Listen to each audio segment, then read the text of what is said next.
No, I think it's a really exciting time in society in general, and so I think conversations about this are only going to educate and inform, which I think is vitally important. And I'm just really fascinated to explore it. You know, through Proxy, I get to connect with people who are at the bleeding edge of applying this. Yeah, absolutely. And I think that really connects with my educational philosophy, my mission of the last sort of 17 years that I've been involved in schools, is having students become agents over the technology at their disposal, rather than just being passive consumers or recipients of other people's development. I think having students understand from the inside out instills them with the right mindset and that sense of agency, so that they can go out and be the creators of tomorrow's technology today. Yeah, today, tomorrow, right? Today, right. And so that really drives me. You know, I remember 8 years ago or 9 years ago in education when 3D printers were the next big thing.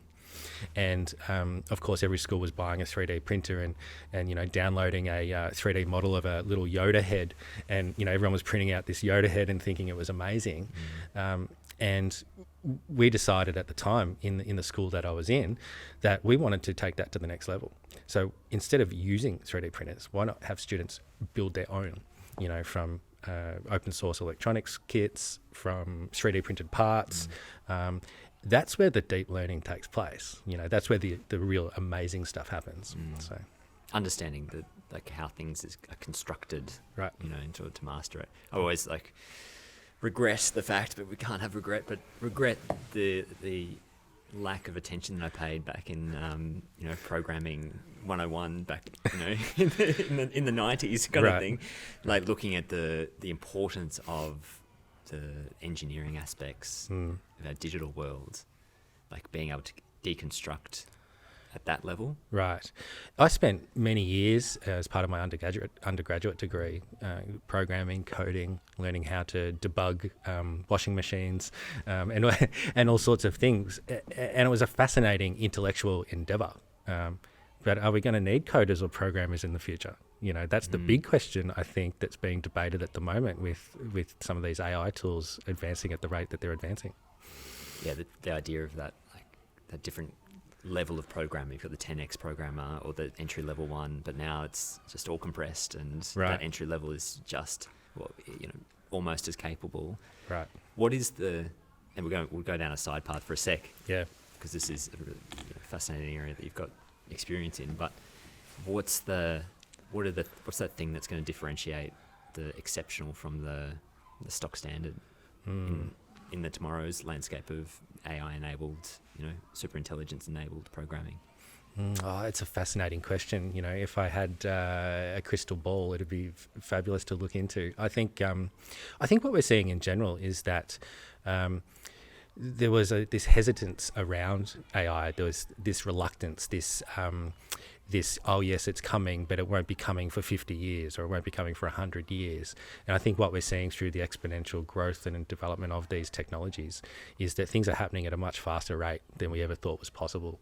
I remember when DeepMind was the AI that was trained to play chess, and it beat one of the grandmasters, Gary Kasparov, and they said, oh, that's fine. You know, chess was ripe for AI, but AI will never beat the world's best Go players because human intuition is too powerful. There's too many variables, too many moves, and they were predicting that it was going to take 50 years for an AI to beat the world's best Go player.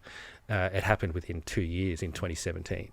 So I think we can't really comprehend how fast this thing is moving because we have traditionally lived in a linear world where things are always in lockstep, one after the other, and now we're on that exponential curve, and it's exciting, but it's also really scary. So. We're getting smacked in the face by the exponential nature of it. Like, we always have lived in a world that's exponential in a way, right? But we can't comprehend because we're linear beings. We go from year to year, and that's how we understand our existence.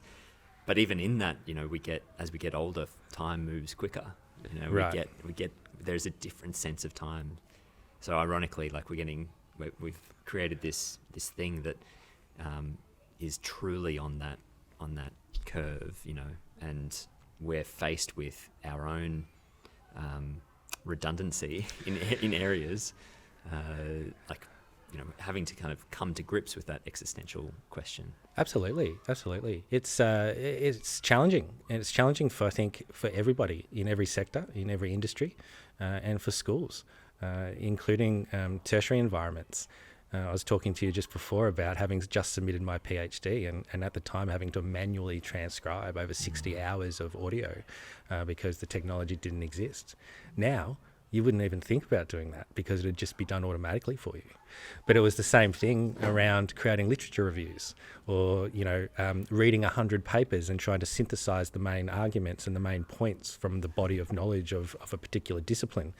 Now there's tools that can create that literature review for you in an instant and create your own body of knowledge in a very niche and specialized area. I think it's going to transform the way we think about things, and schools need to be at the forefront of that, I think. They need to be leading the charge. But in saying that, it's not surprising that many of the responses from schools and from governments and from different systems is to automatically try and block these technologies through both a fear of the unknown and anxiety around change, but also that notion of trying to hold on to the past. And I think what that will do, inevitably, will create a bigger social divide. It'll create a gap between the haves and the have-nots. I think those who can harness the power of AI in ways that can augment their intelligence, their learning, are going to be at an advantage by those who aren't using it. Yeah, I go on waves of just like this dread or like fear.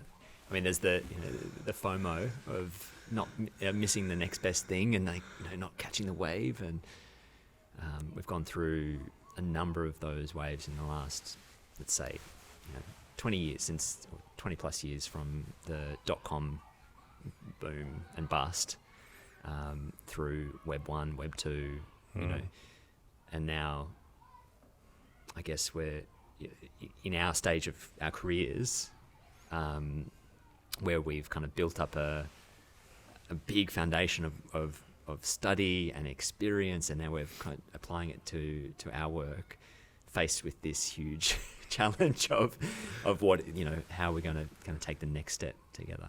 I think maybe it's a good chance to go back into your history. Sure. I'd love to hear more about your backgrounds, not only in technology, but then but education and that kind of crossover.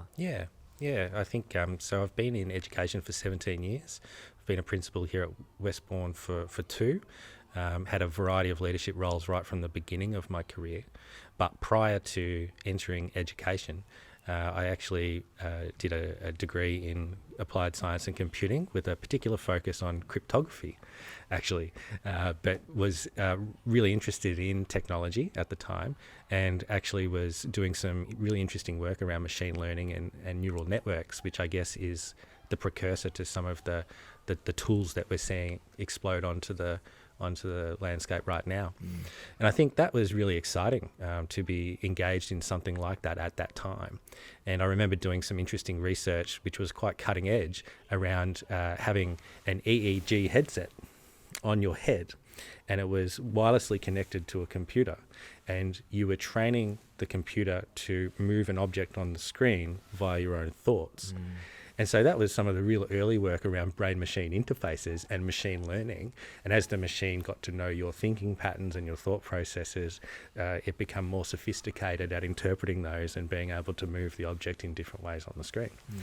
And you know, we're talking 20 years ago. You know, so I think that this stuff has been coming for a long time, and I think there's always a little bit of hysteria or surprise when something just sort of explodes onto the scene seemingly overnight, but it's been a long time in the making, and you know, AI dates back to the 1950s. But I think for me, I was fascinated in the connection between mathematics and technology, and the overlap and the interconnected relationship that they have. And so when I finished my undergraduate degree, I was really interested in getting involved in intelligence. and applied for a job at ASIO, and that's a fascinating experience in itself that we could talk about another time. Unfortunately, didn't get the job, and well, you have to say that you didn't get the job because you are still an agent for ASIO, but working under the cover as a school principal. Right. Yeah. But no, it was fascinating actually, but it wasn't meant to be, and I think I wasn't prepared to move locations at the time, and my area of speciality from my undergraduate degree was quite specific, and in order to get a job I would have had to have moved. So family situation didn't allow that, and so I thought, well, what am I going to do? And I thought, I'll just do a graduate diploma of education for a little bit whilst I figure out what I really want to do. You know, and it was just sort of like a holding pattern. Yeah. And then 5 or 6 months into that that postgraduate diploma, I got a phone call from a principal in a rural school in regional Victoria, and he said, we really need a physics teacher. What do you think? And I said, I'm not qualified yet.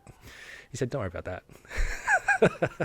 He said, come down and see the school next week, and we'll see what you think. So I went down there, I had a meeting with him, started as a permission to teach teacher, which was an unqualified teacher.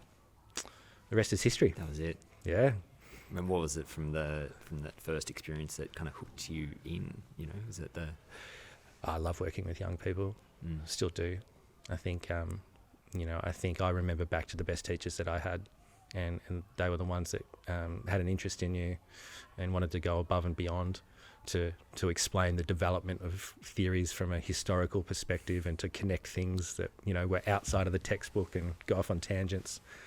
And I think that really shaped the way that I approached teaching, and I wanted to provide the best possible experience for the kids that were in my class. Tell me about you though. So what about your background? Well, I mean, that idea of helping shape the experience of a young person is something that's really close to me. I've been working as a rowing coach for almost 20 years now. Pulled back on it a bit more recently because of the work commitments, and getting up at 5 a.m. isn't really conducive. Or getting up at 5 to do rowing coaching, and then all weekends. But that idea of the experience, I guess, of working closely with a young person, and in this case, a team of young people I tried to articulate it the other day, and it was the thing that really hooked me in was that you get to give them the experience of risk in a safe environment. So using sport as an example, and it's a bit romantic, but the idea that you can stretch someone or push them into places that they're not comfortable with, or experiences that they're not comfortable with, or experiences of loss or grief, or of just really hard work. Right. But ultimately, at the end of the day, you get off the water. Everyone loves you. Everyone's supporting of you and just wants to. If you create the right environment, you get that reinforcement that it's okay to risk. It's okay to stretch yourself in that way, and especially when you're doing seasons in and out of a sport like rowing, or any really sport or any pursuit like that. You get that sense of the rhythm through that. From start to finish, you get them green at the start, and you get to see them grow. And I'm sure you get that experience here at Westbourne, going from prep all the way through to year 12. As kids that you see can completely evolve right as humans. So that's been a thread in my life that has always been there, and it's something that I look to apply at Chorus, the production company, in the people that come into our team, and from all different levels of experience, but in particular those who are graduates or just newer to the industry and wanting to get their teeth stuck into something. It's like, how do we take their drive and motivation and what they're inspired by, and give them a framework that they can play and experiment and stretch themselves. And sometimes stretching themselves is getting down and doing the work that needs to be done, and kind of grinding out some less than exciting pieces of work or projects, but then earning the ability to go and play creatively. I think that's the joy that I get from doing what I do with Chorus and all the other things is just I get to create those opportunities. They come few and far between, particularly in the middle of building a business, but the chance to have those moments where, and ultimately it's humans, it's team, and it's that collaboration and rubbing up against different personalities to create something that's bigger than just an individual or the sum of its parts. Yeah. But that's been a learned perspective.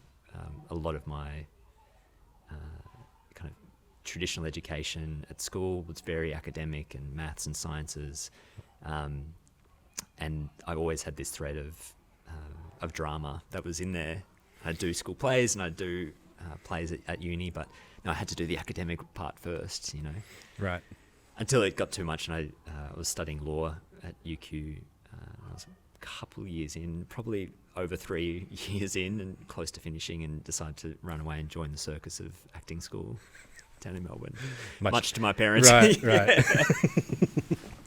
But I think there's a whole other side to that personally. But I was rowing quite seriously, competing, especially out of school, trying to work out where I fit in the academic landscape and uni and what that applies, professionally. But then going, I went to the VCA down here in Melbourne, and it was the first time since I was competing seriously that I had that sense of collaboration and team and exploration and rigor. Because I guess the general university experience is very, very passive for the most part. Yep. And this was very hands-on, 5 days a week, and working together with a close group of people. And that's kind of the thing that I realised I'm addicted to, is how do we come together, have a big creative idea or any kind of pursuit that we're going after, and work out the best way to do it together. So, yeah, roundabout way of giving you a bit of background into how I got here. It's fascinating. And, so how long have you been running that business now? We're just over 2 years, Yep. but it's the extension of my freelance work as a filmmaker. So acting school, I was always the guy with the camera in his hand anyway, filming performances and putting it to video then, and picked up some work filming theatre. When I left drama school and was trying to work as an actor, I used the filmmaking to fund my acting habit and but all of a sudden, I realized that this is actually a viable career as well. And it was okay to have those multiple threads to my life. Like I could still pursue acting. I could still, be an athlete. I could still, build a film business. And through that, got a love for business and entrepreneurship. Ended up going back and studying a Master's of Entrepreneurship at the Wade Institute here in Melbourne. Yeah, right. And started a VR company out of that and explored that world, talking about another boom bust cycle of technology. Yeah. And then Chorus came about because it's what I've always actually wanted to do. Yeah, and what do you see, like, through your experiences so far throughout your life, and particularly through the last 2 years of running a successful business? What have you noticed in terms of the changes in the industry, particularly around AI and the type of content, I guess, that consumers are wanting? Well, there's this growing separation. I was just talking to Bex, our production manager, about this yesterday. Growing separation between the work that goes into creating social media content and the expectations of people around what it takes to do that content, and the I guess creatively led, high-end, filmic kind of commercial work, right? And it's very hard to serve both those masters at the same time, because the first case, we're in a bit of a race to the bottom. Before AI, we already had a huge move of resources offshore. So there's this expectation that you could get editors or designers cheaper and faster, and but there was still a communication gap. There was a skill gap in some instances, and now not only are those the offshore resources at the same price point, but able to perform like almost equally as good as others that you can get here. They're empowered or backed by AI tools. So language isn't a barrier anymore. Turnaround isn't a barrier anymore, and even things like the thing that we could hold on to as filmmakers, that we had to move these big files around, and that was cumbersome, so people just stay here. All of a sudden that's not a barrier. We can move at the speed of the technology. So serving clients in that area has become really difficult, and what our main differentiation is that creative idea and the concept, and working closely with a client to understand their objectives and what their kind of mission is, and how we can communicate in a way that engages people and excites them around it. Something that AI can't do at the moment. At the moment, yeah. Yeah. We can replicate, and I think maybe that's the big moment that caught everyone's attention with ChatGPT. Is all of a sudden you've got this technology that speaks like us, that talks like us, that is as responsive as a conversation is between you and I. And it's still an illusion, and you can probably talk a lot more to the actual technology behind it. It's still a construct in a way, but that kind of snaps us out of our complacency with the technology and goes, oh, wow, yeah, this is a bit of a threat to me, but it's also really exciting because I've got this other tool that I can play with now. Yeah, I couldn't agree more. I think I was sitting at my desk in my home office in October last year, and I had writer's block trying to finish this PhD that I've been working on for 7 years, and I just sort of threw my hands in the air and opened up a tab and thought, surely there's an AI tool that can just sort of help me here. And I came across OpenAI. Now, at the time... when was this? This was in October last year. So it was just prior to ChatGPT being launched. And I was looking at OpenAI's website, and I thought, I'll sign up for this. And so I was one of the first ones to jump on its launch. And I thought, this is fantastic. And I was getting really excited. And I won't bore you with the details of my PhD, but I was using it as a research assistant. But then I quickly found out that it was feeding me absolute nonsense. So it was right. I was both in awe of what it was able to do, but then quickly thought, hang on a minute, it's still got a ways to go. So for me, that was a moment in time where I thought, the potential is there to disrupt so many areas of the world that we know now. But I think it's probably going through that hype cycle, and it's probably not quite there. But in saying that, some of the stuff I'm seeing probably that's more in your domain is unbelievable. I know the eye tracking, is amazing. NVIDIA's thing, where they sort of make sure that the eye contact is down the barrel of the lens. It was a bit creepy as well, but some of the AI enhanced automatic editing and things like that I'm seeing, that's what do you think? What's going to be the implications for your field in that? Well, look, just as an example, my goal, I'm probably 2 or 3 stages away from that. My goal is to be pretty much hands off from client discovery call through to proposal.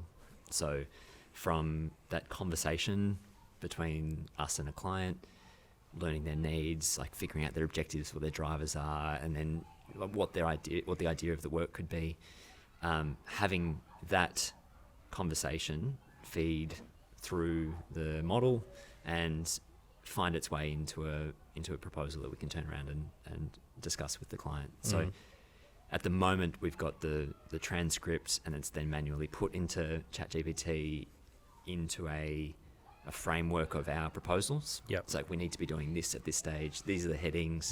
This is what we're trying to do with that section of the proposal. Right. And it's pretty great at the moment. Like, the output needs a little bit of crafting when it gets dropped into, we use Canva, but from literally months ago, when we'd have the conversation, look through the notes, stare at a blank page for a couple of days and think, how do we pull this together? Yeah. And it's not necessarily from not knowing how to do it. There's just that initial getting it out, barrier. That's now gone. Yeah. So the work that we can do in the conversation with the client is so much more connected because we can have a direct conversation instead of thinking like, oh, okay, we can do this, and trying to translate it into note form or however. That makes sense. That makes sense. You made me think of a conversation I had with a colleague recently around, there's power in the struggle, right? And a lot of the fear in education is around, if you take away the struggle, through a tool like ChatGPT, for instance, that can break down those barriers and help you cut through, and create something that you can use without having to go through that struggle. What does that mean? And I think, one of the quotes that I'm really fond of, a colleague, someone I've looked up to for a long time, and really modelled some of my educational career by the work that they've done. He once said that if you make the simple things simple, you make complexity possible. And I really like that. And I think for me, that's where I see things like what you just described is the real power in AI at the moment, where it's augmenting our intelligence. It's not necessarily artificial intelligence per se, because we could question, is it really intelligent? But it's an intelligent assistant, I think, which is can improve productivity, efficiency for everyone, for everybody. Yeah, it can generate ideas. It can, So I think there's a lot of advantages. I can't tell you how much time myself, like Ari, the rest of the team at Chorus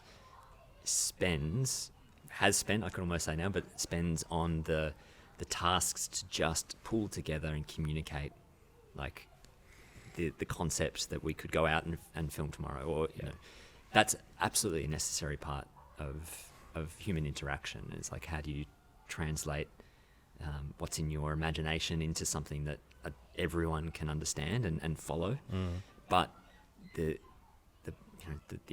lift that it takes to actually get there, and it's something we take for granted. This is just part and parcel. But you remove that barrier, and the time and effort that you can put into the more explorative elements of the work, right, is immense. Like on this point, Sam Altman came to Melbourne recently on his kind of grand world tour, and I'm conscious of not just being a fanboy of him, what he's done, the OpenAI founder. Yeah. But one thing that really struck me from the conversation with him, the moderator asked this same question, what happens when all of our problems are solved? And his response was, find new ones. Yeah. That's what we do. Yeah. And I think we've got a fear of losing the struggle, the friction, because it makes us feel human. But we're always going to find that no matter what. Right. It's the same argument around jobs, right? The jobs that no longer exist. Well, there'll be new jobs invented. I think that's the tension that exists when something as transformative as this can potentially be. People are going to struggle with that. Don't get us wrong. People will. There will be real, struggle and loss of employment, and that is a real concern. But that is also always happening. It's always happening. Yeah. It's the media is reporting it to be the Oppenheimer moment. I am become death. The destroyer of worlds. And they're calling the grandfather of AI coming out of Google, saying he's not going to work on AI anymore. And I think there's some parallels there to history throughout the ages. Whenever there's a new technology that's going to rupture the status quo, I think there's this fear, and that fear extends to all people, all members of society, even those who are at the forefront of that work. But whether it's a utopian fantasy of it's going to solve the world's intractable problems and cure cancer and all those sorts of things, or whether it's that dystopian vision of the machines, and the end of humanity. I think the reality is always probably somewhere in the middle, and I think nuclear is a great example of that. Now, some might say it's a bit of a stretch to connect, the advent of nuclear weapons and nuclear power to AI, but I definitely see some similarities there throughout history. I think rock and roll was the devil at one stage. The telephone was going to be the end of face-to-face communication as we knew it. The ballpoint pen, I think when that came out was the worst thing that was ever invented, because it was going to destroy the art of, calligraphy and, all these sorts of things. So I think we've been here before. And I don't think this time is any different. What is different is the way that the speed at which the technology is evolving, which I think has caught and will continue to catch many people off guard. So using those historical examples of huge disruption and change as a reference point, and knowing your background in history and also technology, how do we face this? What has those moments of change taught us as a civilization, as educators in your context, of how we address this change and prepare future generations to be equipped for that new world? It's a great question, and I'd be lying to you if I had a simple answer. But I think it starts in schools, and I think where it starts in schools is developing young people with the skills, the tools, the attitudes, the attributes, and the dispositions to be able to embrace anything that's put in front of them, and that means being uncomfortable with change. Now that's it's something that is more more comfortable, I think, for young people these days than perhaps what it was for previous generations. I think they are more adaptable and they are more resilient, and they are more comfortable in that state in between. And there's actually a phrase or a word called liminality, and liminality is actually captures that idea of transition, of being in between knowing, in between identities, in between life phases, in between, technologies, in between paradigms. And I think more and more what we're seeing is that the work in schools is equipping young people to be able to deal with that feeling of uncertainty and the feeling of being in a liminal space. And I think that needs to continue to be the focus. If we're going to be living in a world of exponential change and growth, you can't be too tied to what you once knew or who you once were. And I think that, for me, is the real power in what AI is creating. It's creating a lever for us to really rethink what it means for us to be human, and in schools, what does that mean for us to be educating the children of tomorrow? In almost medieval times, they had the ideas of this idea of guilds, or like you had these kind of broad categories in which you fall into, and I think the idea that we kind of more or less get drawn into these broad buckets of who we are and what we're interested in and what kind of we can apply our skills to, that comes more relevant rather than being a very clear, defined profession where, the scope of our work is this, where we are in general an artist, or we are in general as a previous part of my previous life as a business consultant, kind of professionals at doing this, jumping between different contexts and switching like that. Yeah. I think in-depth knowledge is still absolutely imperative and important for you to have an in-depth knowledge or specialisation in an area. But I think increasingly, the most successful people will be those that can also have that breadth. And in schools, particularly here at Westbourne, that's the work that we're doing, and we're doing it through the lens of character and agency. So I think if we're going to prepare our children successfully for the future, AI is part of that future, and let's be frank, those schools that are banning it, I think, are actually doing their kids a disservice. Where does it come from that I mean, where's that fear come from? What's the? It's very Is it truly like? But surely it comes from an interest in the students at the end. The majority of it. It does. Is a legitimate concern for. Yeah. So it's a very narrow way of looking at disruption. I think it is that idea that we do things in a specific way. So we ask students to write an essay, for instance. Hang on, all of a sudden that is now being challenged. So therefore, that technology needs to not be part of that conversation. When in reality, what we should be doing is we should be harnessing ChatGPT, for instance, to be able to enhance or augment a young person's capabilities and capacities to be able to write. And that's where I see the exciting developments in being. Funnily enough, I'm 20 years now out of my QCS tests in Queensland. And I saw a picture from my school the other day pop up, and it was the same gym, it was the same layout of the desks, the same 2B pencils that were on there, and the form with the dots that you have to circle for the multiple choice, and it blew my mind that it was the same way that we were measuring the competency of students in 2023, right? When the reality of the world is completely different. We're here, stepping out into a work context, or even higher education.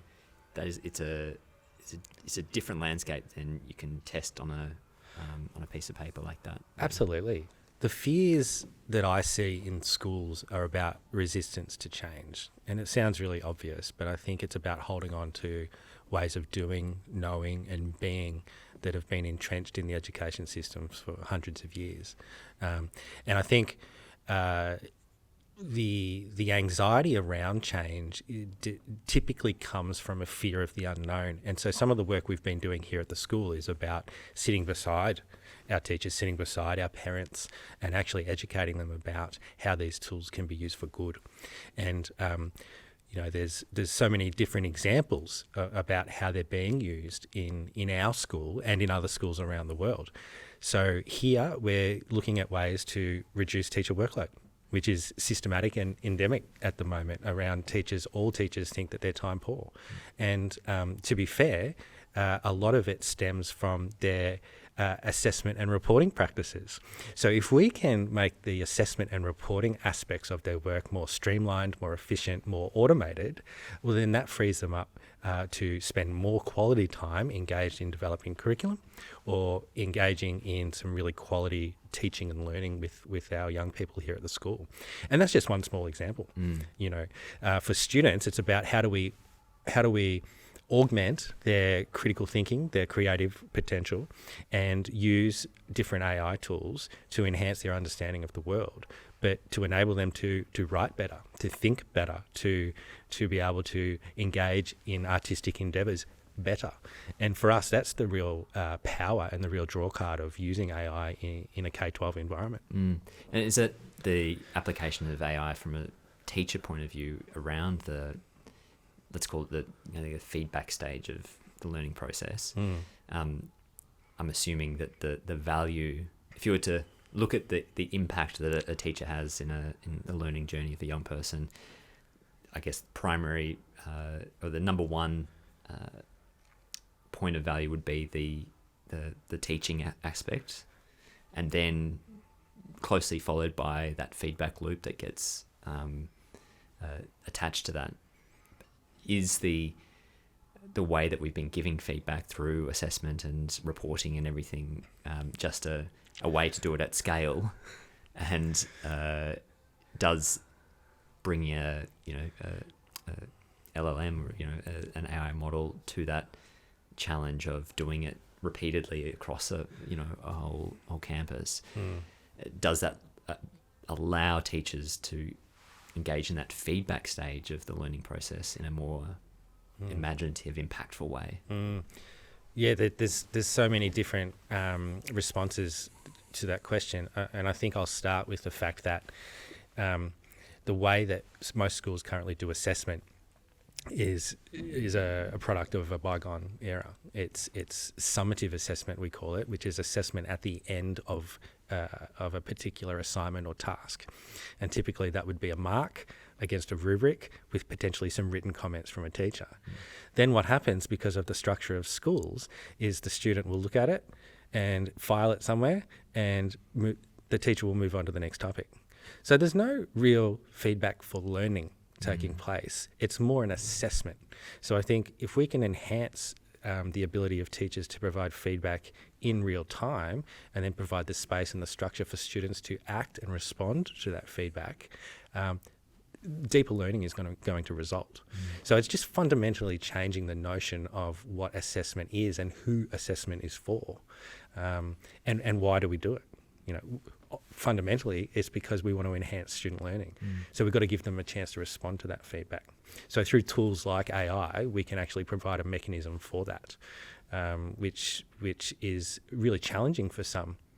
It's like that cartoon where you see and this is no disrespect to anyone in education, but it's like that cartoon where the cavemen are hauling a big wheelbarrow of rocks along, and someone says, "Here, let me help you," and they've got the wheel. And they say, "Oh, we don't have time for that." It's going to make their life easier, but they're still resistant and challenged to be able to go there. And so, we're seeing some teachers really embrace that notion, and we're seeing others who are starting to get really interested in the potential of this to not only improve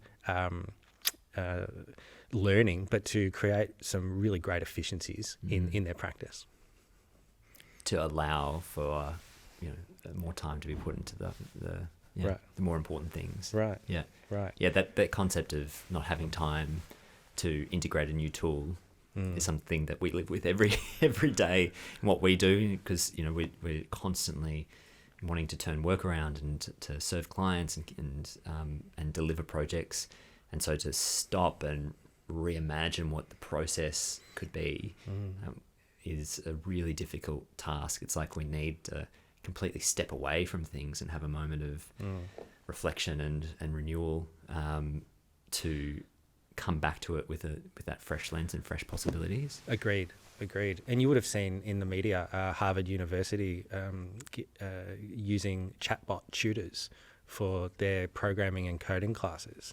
So they have a professor delivering lectures still, but then instead of the tutor-based model at Harvard, they've now gone with online chatbots who provide Q&A and assistance to students in real time as they're going about their projects and their assignments. We're working with a client who's built this incredible medical training platform where it's using AI avatars to train medical professionals in communications. So I think it's in the top 3 causes of mortality in a medical setting is human factors.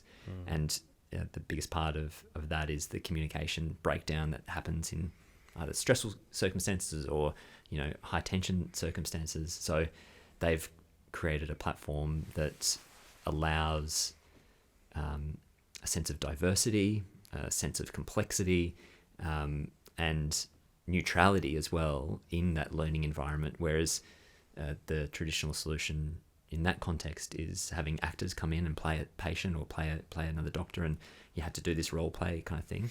This allows them to do that at scale with really specific use cases that and a massive reduce in cost, So that's just the reality of training in that circumstance. It's going to be across all industries. And that's right. And it's going to extend to the individual. So it's starting in corporate, in industry, in big tech, but it's going to extend to the individual. And very soon we're going to have an intelligent assistant in our pockets, just like we had a mobile phone. And that's going to augment our capability and our capacity in different ways. And I think that's really exciting. The premise of that is really exciting. And I think we've been augmenting our capacity, our intelligence, our physical capabilities for 50 years. We're both wearing glasses at the moment to enhance our vision. We're wearing the best technology on our feet when we're running the 100-meter sprint at the Olympics. So I think we've Yeah, always last time we did that. Yeah. I was about 20 seconds. I think. I I think I might still be going. But I think we've been doing that for as long as I can remember, as long as I've been alive, and prior to that. Yeah. So I think this is going to be the next step in our evolution in many ways. We've had this big discussion around our backgrounds and our relationship to AI, and how the immediate impact on our worlds of as a creative entrepreneur and as a leader in education, how we're kind of grappling with the new tool. We also spoke about the possibilities that AI is unlocking for the roles that we have, and the colleagues that we work with. What would be your kind of final thoughts around this moment that we're in, and particularly in education, but then beyond, in terms of this technology and how it's going to impact our lives?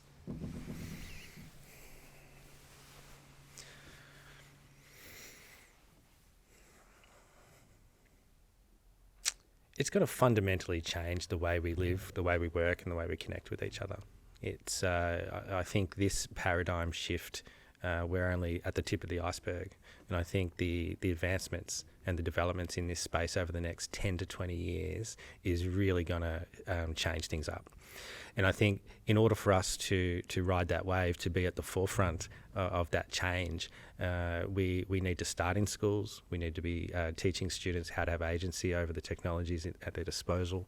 We need to be teaching them about ethics, about bias, about a range of issues to ensure that the future developments in this space are able to be used for good.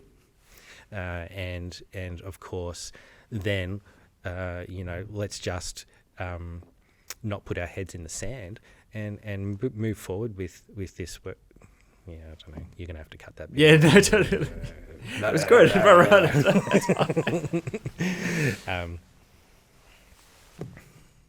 It's here. The genie's out. Yeah, you're not going to be able to put it back in. So let's embrace it. Let's figure out how it works best for us as a species. Because that's the level that we're playing at. Well, let's talk about our next guest that's coming up on the episode. Let's talk about the next episode and the exciting guest that we've got coming in. So Lauren Sayer, she's